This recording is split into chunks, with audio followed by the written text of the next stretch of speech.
Bonjour à tous et bienvenue dans une nouvelle émission 100% Quintet. On prend la direction de Pornichet ce mercredi pour l'étape du Grand National du Trot. Une superbe épreuve qui nous attend ce mercredi à 13h50 avec une course intéressante, pas si facile à déchiffrer puisqu'il y aura 3 échelons de départ. Ils seront 7 au premier poteau, quelques concurrents bien connus. Ce sera l'occasion de retrouver notamment Élite Beaufour, on va en parler tout à l'heure dans le tableau des partants. Et puis un 3e échelon avec 3 concurrents, Chalimard de Guèze, Fric du Chêne et Cache du Rib. Tout de suite le tableau des partants, justement pour connaître un peu les forces en présence. On entame avec Girolamo et une particularité dans cette épreuve, c'est qu'il n'y aura quasiment que des émojis orange. Comme vous pouvez le constater, on verra sur la seconde fiche dans quelques instants de ce tableau des partants que le numéro 14 Chalimard de Guèze partira avec un émoji rouge, pas d'émoji vert et d'indice de confiance de la part des entraîneurs, ce qui est assez étonnant au regard de la qualité de certains engagements. Mais on va faire en sorte et on va tenter de détacher quelques candidatures. Donc pour en revenir à ce tableau des partants, des concurrents de qualité évidemment bien connus dans les quintés comme Girolamo, Eddy Duvivier, Fly Speed au premier poteau. Un petit peu plus bas le numéro 7 Favori de Liton porte bien son nom puisqu'il sera certainement le plus joué au départ de cette course, lui qui est bien engagé est drivé par Eric Raffin. À partir du numéro 8 on passe au second poteau avec Deganawida qui sera ferré, Euro du Chêne qui vient de passer le poteau en tête mais à l'amble sur l'hippodrome de Divonne-les-Bains sera certainement l'un des concurrents en vue. Après le 10 Badjulry on passe à la seconde fiche du tableau des partants et on reste au deuxième échelon avec le numéro 13 inclus Élite Beaufour, dont ce sera le grand retour, cheval de très grande qualité évidemment, qui a retrouvé les box de Jean-Michel Bazir il y a quelques semaines et qui s'annonce au départ de cette épreuve déférée des antérieurs. 3e poteau de départ avec le numéro 14 Chalimard de Guèze, donc l'émoji le seul de la course rouge de ce quintet, et puis ensuite Fric du Chêne et Cache du Rib, bien sûr des concurrents que vous connaissez parfaitement. Je vous propose tout de suite de faire le papier, c'est parti.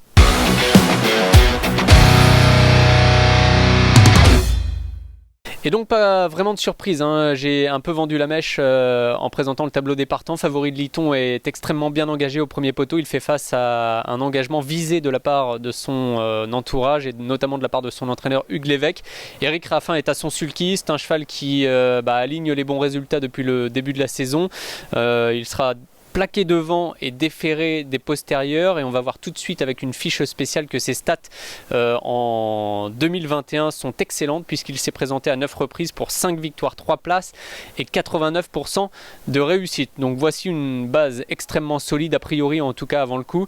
C'est un cheval qui est capable, s'il le faut, pourquoi pas de prendre la tête et d'enrouler d'assez loin. Eric Raffin l'avait joué de cette manière une ou deux fois cette année. C'est pas impossible donc de le retrouver aux avant-postes, soit en tête, soit derrière les premiers. En tout cas c'est un cheval qui est fiable et qui représente une excellente base de jeu. Derrière ce favori de Liton, les options sont finalement assez nombreuses pour la 2e ou 3e place. Moi j'ai décidé de jouer la carte de la classe avec Élite Beaufour qui effectue une très grande rentrée. Alors c'est un cheval qui évidemment a les moyens de gagner une course comme celle-ci. Après Jean-Michel Bazir met un tout petit bémol sur la victoire en disant que le cheval est compétitif pour les premières places. Peut-être qu'il manquera encore d'un petit quelque chose pour le succès. En tout cas il s'est confié et Jean-Michel Bazir est assez optimiste dans les colonnes de Paris Turf, donc je pense qu'on peut retenir ce numéro 13 Élie de Beaufour assez haut. C'est un cheval sérieux qui est très confirmé dans ce GNT, qui avait remporté la finale, on s'en souvient, à Vincennes l'année dernière en faisant une faute au départ et qui était quand même revenu après s'imposer brillamment. Vraiment un cheval de grande classe que l'on a hâte de revoir en piste. Derrière Élite Beaufour, j'aime bien le numéro 3 Fly Speed, très belle position au premier poteau. Il fait partie des moins riches mais cela n'a pas grand chose d'inquiétant je trouve, en tout cas dans cette épreuve.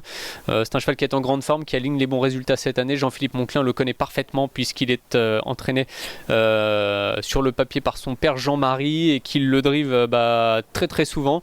Un cheval très à l'aise piste plate qui a beaucoup d'allure, donc voilà, plaqué devant, ferré derrière, mais c'est une candidature à retenir bien sûr parmi vos jeux principaux.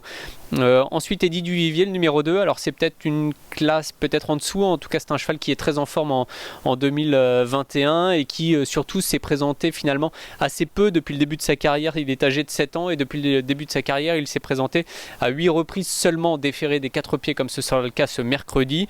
À la clé 3 victoires, 3 places et 75% de réussite, donc une autre fiche spéciale pour ce cheval de qualité, sérieux, à qui l'on peut normalement faire confiance. Je trouve qu'au premier poteau, Eddie Duvivier a une chance, mais comme je le disais tout à l'heure, ils sont nombreux. C'est aussi le cas. Un cheval qui a une autre chance de terminer à l'arrivée, c'est Euroduchesne, bien sûr, le numéro 9, que je vais aussi retenir dans la rubrique Notre Choix. On le verra dans quelques instants. Euroduchesne finissait très vite la dernière fois sur l'hippodrome de Divonne-les-Bains, comme il en a l'habitude, et peut-être même trop vite. Il est passé à l'amble. Le cheval était peut-être aussi un petit peu fatigué, c'est ce qu'a dit Julien Lemaire à nos reporters sur les pistes. Donc bon, à voir. Euroduchesne, il lui faudra bien sûr le bon parcours, puisque lui n'est pas capable de mener d'un bout à l'autre. Sa position d'ailleurs au 25 mètres ne lui permettra pas de venir en tête dès les premiers mètres de course. Mais avec Mathieu Abrivard, qui l'avait superbement mené dans une étape du GNT déjà dans l'Ouest, c'était au Sable d'Olonne. Le cheval avait su faire la différence dans les derniers mètres avec Elvis Duvallon, avec Crack Money, enfin vraiment un lot de qualité qui lui était opposé ce jour-là, et il s'était imposé avec la manière. Il lui faudra peut-être des circonstances de course aussi favorables pour gagner, mais en tout cas, il fait partie des concurrents à retenir dans les priorités. On en a terminé de cette première rubrique. Moi, j'aime bien classer les chevaux après dans une autre colonne que je vais considérer comme les chances régulières de la course. Alors, je les cite un peu pêle-mêle, mais je pense que Fairplay d'Urzy a fait une très bonne rentrée la dernière fois. 3e dans un bon lot déjà avec Fréja Dupont non loin de lui. Le cheval va logiquement monter un peu en puissance. Il fait partie des chevaux qui peuvent terminer entre les 2e et la 5e place. En tête, Festif Charmant, qui a besoin d'un bon parcours, de rythme pour venir finir, a montré qu'il était en forme la dernière fois. Alors il a eu l'avantage de courir dans une épreuve très très rythmée, notamment avec Everdream Music qui s'était imposé, et lui avait profité de cela sans faire trop d'efforts en début de parcours pour ensuite venir finir très fort. Donc voilà, il est un peu dépendant des circonstances de course, mais c'est un cheval compétitif bien sûr. Girolamo qui a, je le rappelle, quand même battu un cheval comme Gelati Cut en début de carrière à Vincennes, fait partie en valeur des chevaux que l'on doit retenir. Au premier poteau, on a même un peu l'impression que sa situation est enviable. Après, c'est peut-être pas le même Girolamo qu'il y a quelques mois, donc à voir. Mais en tout cas, au papier, on est obligé de lui faire une belle place dans cette colonne des chances, comme le numéro 5 Elvis Devron, qui n'est pas de tous les jours, mais qui est capable dans un jour faste d'un coup d'éclat et de pourquoi pas briller et de monter sur le podium d'une course comme celle-ci. Olivier Raffin devra redoubler de vigilance, mais c'est un cheval compétitif. Le numéro 12 Dostoïevski monte en puissance, selon son entraîneur Nicolas Bazir. Déféré des 4 pieds, on a l'impression que il s'approche d'une belle place dans un quintet. Et puis le numéro 4 Cadet qui est au premier poteau, déféré des 4 pieds avec Franck Nivard, fait partie des chevaux que l'on peut également retenir dans un prono, mais il y a aussi d'autres priorités. 3 outsiders dans ce quintet à mon sens. Le numéro 15 Fric Duchesne, en 50 mètres plutôt, même s'il est déféré des 4 pieds, ça me paraît compliqué. Le 16 Cache du Rib, pareil 50 mètres, même si on connaît tout son talent, ça me paraît complexe.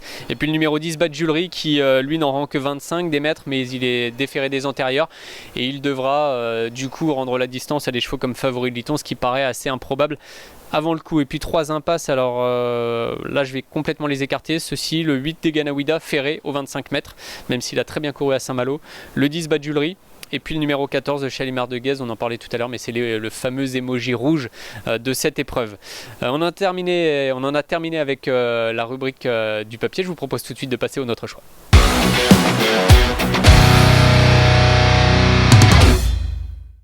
Et donc notre choix, on se retrouve pour la sélection, 5 chevaux dans un bandeau chiffré, et on aboutit à ce prono, le 7 Favori de Liton, qui a tout pour lui devant le 13 Élite Beaufour.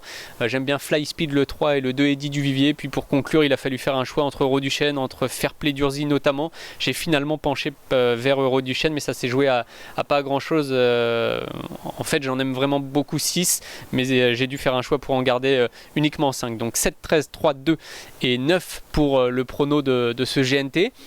Départ à 13h50, je le rappelle, à Pornichet. Il devrait faire, peut-être qu'il fera beau, en tout cas le début de la semaine a été assez sympa au niveau du temps, de la météo, ça peut se gâter dans certaines régions, on verra ça.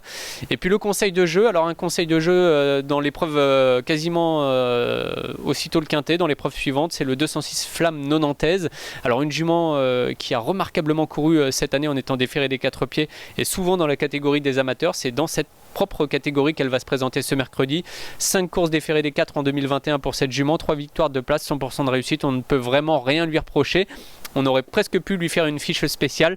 On sent bien qu'elle a été préparée pour cet engagement par son entraîneur Gilles Curens.